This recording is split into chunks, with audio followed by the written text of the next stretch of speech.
हमने बख्शी है तारीकियों को ज़या और खुद एक तजल्ली के मोहताज हैं। रोशनी देने वालों को भी कम से कम एक दिया चाहिए अपने घर के लिए। हमारा महान देश भारत सदियों से बाहरी ताकतों के हमले झेलता आया है, लेकिन कोई भी ताकत हमारी कला और संस्कृति की जड़ों को नहीं हिला पाई। ये आज भी अपने नाज और फख्र से भरपूर है और दुनिया के हर हिस्से में इसका एहतराम होता है।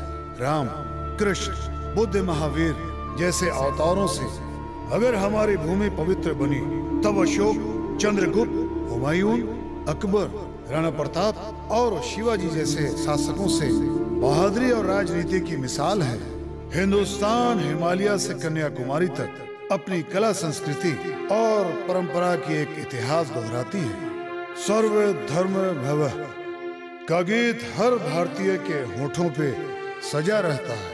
हिंदू, मुस्लिम, सिख, ईसाई, बुद्ध, पारसी और जैन सभी भारत माता की आंचल में बसते हैं। एक सुर में सभी राष्ट्र गीत गाते हैं और हाथ से हाथ मिलाकर अपना तिरंगा लहराते हैं। जब आपस में इतना प्रेम और पाक मोहब्बत दुश्मनों से नहीं देखा गया, तब वो लोग आतंकवाद का जहर फैलाने लगे। पंजाब में जब आतंकवाद फैलने लगा, तब वहां के लोगों ने मुंह तोड़ जवाब देकर अपनी एकता का मिसाल दिया। पंजाब से पिटकर इन शैतानों ने कश्मीर में पनाह लेने की कोशिश की। वे मजहब के नाम पर नफरत के बीज बोने लगे, लेकिन फसल उगने से पहले हमने उनका सर कुचलना शुरू किया। रेशमा भी आतंकवाद के अंधेरों से निकली एक कहानी है।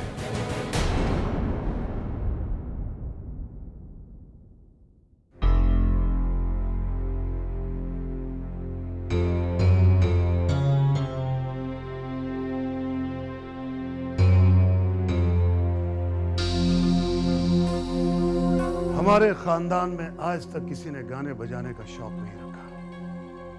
बजाय गाने बजाने के, अगर तुम पढ़ाई लिखाई में ज्यादा महारत हासिल करने की ट्रॉफी पाते तो मैं ज्यादा खुश होता।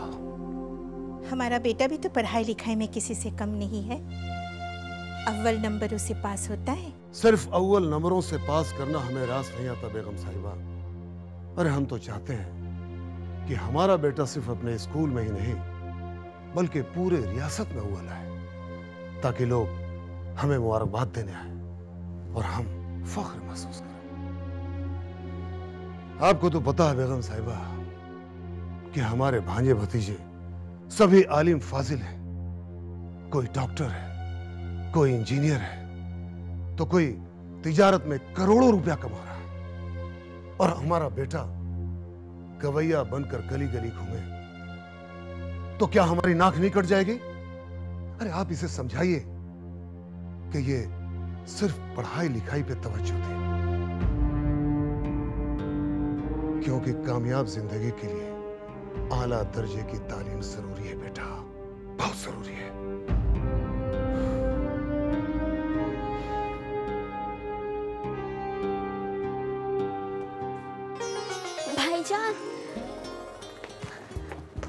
भाईजान, कैसे मिली आपको ये ट्रॉफी? मुझे भी दिखाइए ना। या अल्लाह, कितनी खूबसूरत है ना अम्मी? वैसे आपने गाना कौन सा गाया था? सारे जहां से अच्छा हिंदुस्तान हमारा। भाईजान, मुझे भी सिखाइए ना। मैं भी अपने स्कूल में गाकर ट्रॉफी जीतना चाहती हूँ। या अल्लाह, एक तो नहीं ऊपर से चढ़ा करेला। अरे बेटे, तूने अपने अब्बू के तेवर नहीं देखे थे? अगर तुमने भी गाना बजाना सीख लिया ना, तो हम सबको घर से निकलना पड़ेगा। अम्मी, क्या गुलाम अली, मेहंदी हसन, जाकिर हुसैन, जगजीत सिंह, क्या इनके वालिदैन को इनके फक्र नहीं? क्या कमी है उनके पास? आज दौलत, इज्जत, शोहरत सब कुछ तो है। आज अख्तरी बेगम को गजलों की दुनिया भुला सकती है क्या? नहीं अम्मी, उनके माँ बाप ने उनकी कितनी हौसला अफजाई की होगी। बेटे, तुम्हारे अब्बू को तुमसे बड़ी उम्मीदें हैं। बड़ी मन्नतों के बाद तुम्हारी पैदाइश हुई थी। वो चाहते हैं कि उनका बेटा पूरे खानदान में नायाब बेटा हो और पढ़ाई लिखाई में सबको पछाड़ कर आगे निकल जाए और उस ओहदे पर पहुंचे जहां इस खानदान का कोई भी लड़का न पहुंचा हो। मैं आपको यकीन दिलाता हूँ अम्मी, इंशाल्लाह कुछ वैसा ही होगा। अल्हम्दुलिल्लाह। बेटा, खुदा तुम्हें सलामत रखे। बहुत खुशी है असलम और रवि कि आप दोनों बहुत अच्छे नंबर से हमारे यहाँ से पास होकर जा रहे हैं और हमारे कॉलेज में हजारों लड़के लड़कियां तालीम हासिल करके यहाँ से रुखसत हो चुके हैं। लेकिन पता नहीं आप दोनों से क्यों एक दिली मोहब्बत सी हो गई है। Thank you sir. असलम तुम्हारी गायकी और रवि तुम्हारी कॉमेडी शायद ही ये कॉलेज भुला पाएगा। सर, हम भी आपके कॉलेज को कभी नहीं भूल पाएंगे। कभी नहीं सर। अब आप लोग बच्चे नहीं रहे, इस देश के एक जिम्मेदार नागरिक बनने जा रहे हैं। ऊंची तालीम हासिल करके आज के माहौल में आप दोनों को एक अहम किरदार अदा करना है। अपना समाज जहां नफरत और लालच कूट कूट के भर चुका है, उसे खत्म करने के लिए आपको अपनी सही तालीम का इस्तेमाल करना होगा।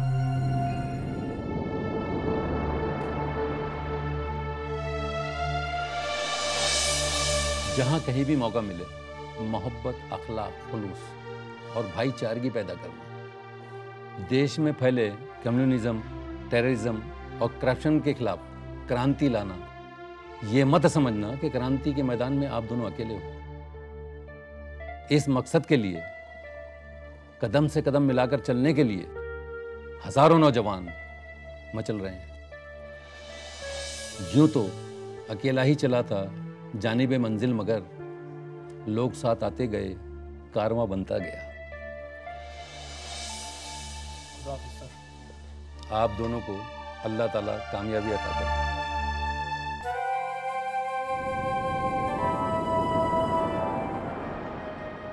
सुना तुमने? तुम्हारा बेटा रवि HSC में पास हो गया है। हाँ, तुम इसे आशीर्वाद दो। तुम्हारा भी सपना था ना कि तुम्हारा बेटा पढ़ लिख कर बड़ा आदमी बने। अगर ऐसे ही तुम्हारा आशीर्वाद रहा और मां सरस्वती की कृपा रही तो ये जरूर बनेगा।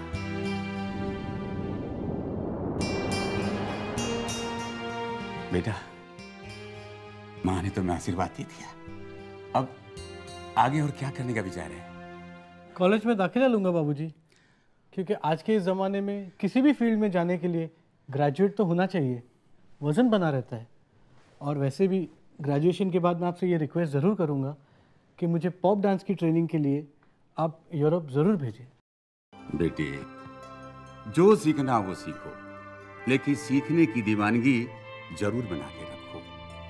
जीवन का एक लक्ष्य बनाओ और उस लक्ष्य की प्राप्ति के लिए कड़ी लगन के साथ, कड़ी मेहनत के साथ काम करो, ताकि मां सरस्वती तुम्हें उस लक्ष्य को एक उपहार के रूप में दे।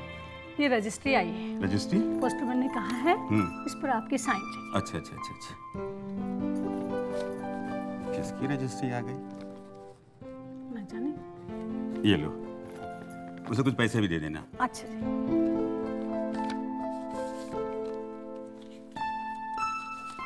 किसकी चिट्ठी है बाबूजी?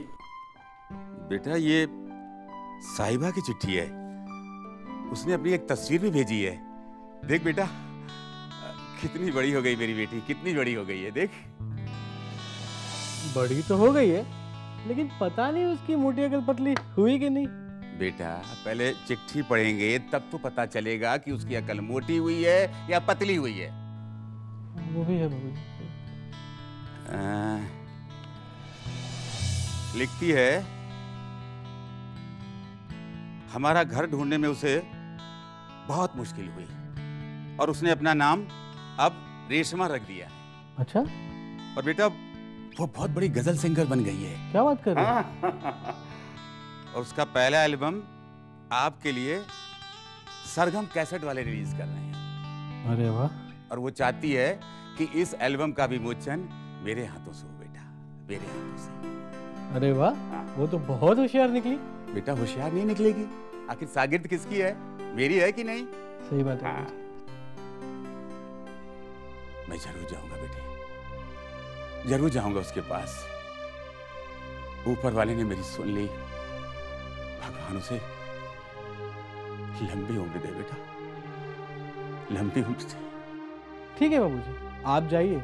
वैसे ही मुझे असलम से मिलकर कॉलेज में दाखिले की तैयारी करनी है। जा बेटा, जा, खुश रहो।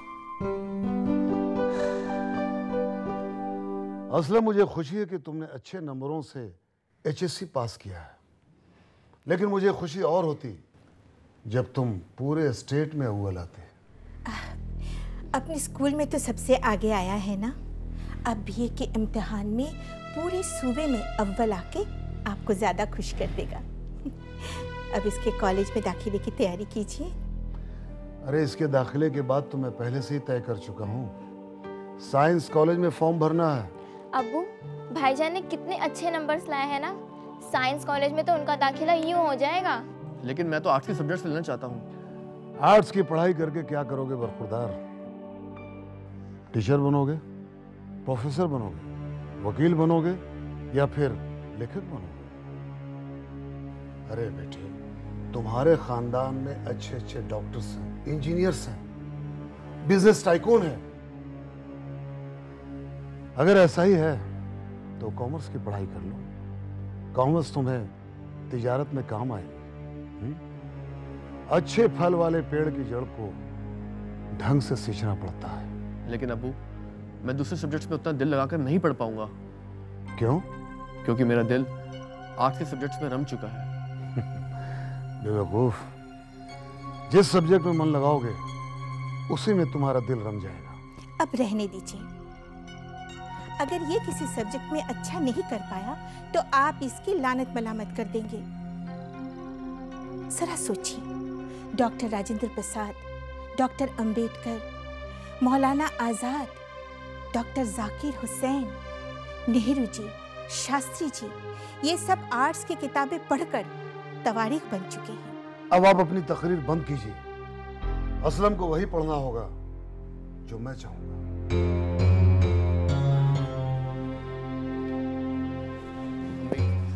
अम्मी, मुझे आर्ट्स कॉलेज में दाखिला लेना है प्लीज।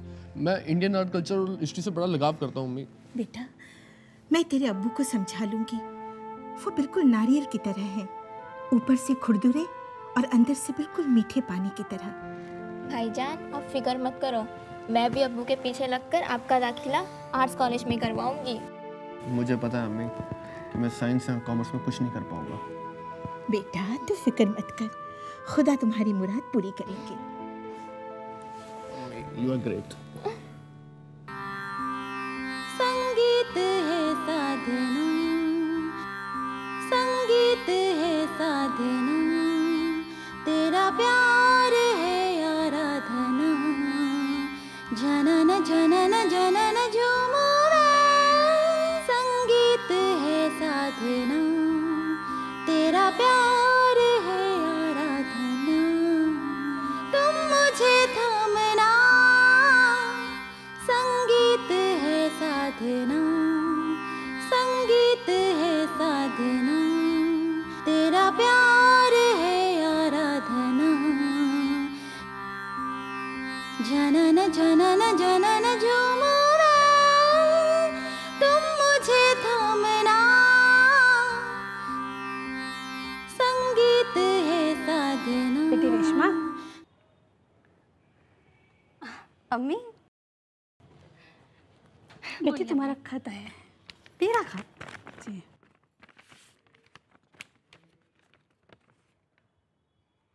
अम्मी, ये तो गुरुजी का खत है, भाई साहब का, जयशंकर भाई साहब का। ये तो बड़ी खुशी की बात है। अम्मी, मेरी फर्स्ट एल्बम की लॉन्च में गुरुजी आ रहे हैं। हाँ, और आज ही मैंने सरगम म्यूजिक कंपनी का कॉन्ट्रैक्ट भी साइन किया है। अम्मा, अल्लाह ताला ने मुझे आज दो खुशी दे दी। आज मैं बहुत खुश हूँ। अल्लाह मेरी बेटी को बुरी नजरों से बचाए और सदा खुश रखे, सदा खुश रखे।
देखो बेटा, आज की रियाज खत्म होती है।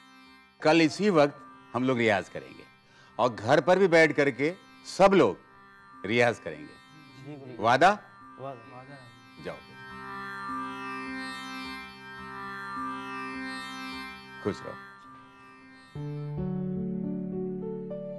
जी मिस्टर चोपड़ा, जी ठीक है, मैं 3 बजे स्टूडियो पहुंच जाऊंगी। जी लो बेटा, चाय ले आई आप अम्मी? Thank you. Good morning. Good morning. जानी भैया बैठो। कैसे हो जानी भैया, चाय पियोगे?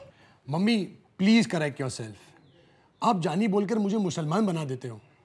मेरा नाम जॉन है and I am Christian. My name is John Braganza. Okay?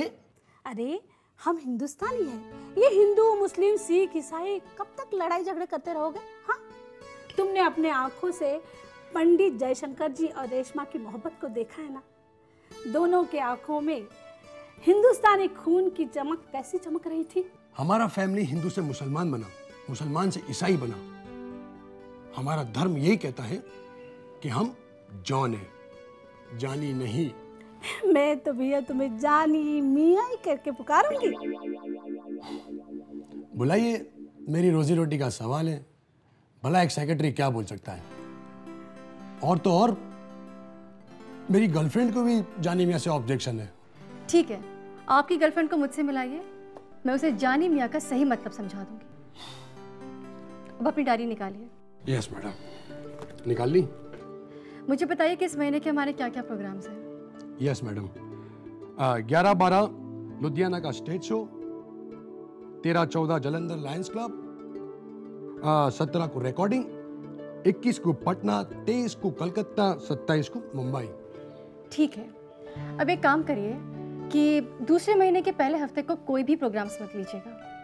Madam, मेरी रोजी रोटी का सवाल है। आपके सैलरी के अलावा सभी आपके प्रोग्राम से मुझे कन्वेंस और लंच का ही पैसा मिलता है। देखो जॉन, मुझे उर्स में जाना है, नियाज करानी है, अपना मेडिकल चेकअप भी कराना है। Medical checkup? Everything is fine? हाँ, एवरीथिंग इज फाइन, लेकिन क्या होता है ना, कभी कभी ज्यादा वर्कलोड के कारण मुझे थोड़ी थकान सी महसूस होने लगती है। अरे तुम सोचती बहुत हो, अपने जज्बात पे काबू रखना सीखो रेशमा। वो ऐसा है मैडम कि हर एक आर्टिस्ट का एक पीक पीरियड होता है और लोग उसे कहते हैं उसका टाइम चल रहा है। तो आपका भी टाइम चल रहा है, तो उसे चलने दीजिए, उसे रोकिए मत, ताकि चलते चलते मैं गिर पड़ूं। मैंने कह दिया ना, no program in the first week of the second month. Is that clear? अम्मी, हम एक हफ्ते के लिए कश्मीर जाएंगे। ना बाबा ना, हम कश्मीर देख जाएंगे, क्योंकि वहाँ का माहौल ठीक नहीं है बेटा। अगर तुम्हें चलना ही है तो हम कुल्लू मनाली चलते हैं। नहीं अम्मी, हम कश्मीर को किसी भी कीमत पर नहीं छोड़ सकते। अम्मी, अगर बम के धमाकों से हम कश्मीरी ही डर जाएंगे तो हमारा कश्मीर तो दरिंदों का शहर बन जाएगा ना।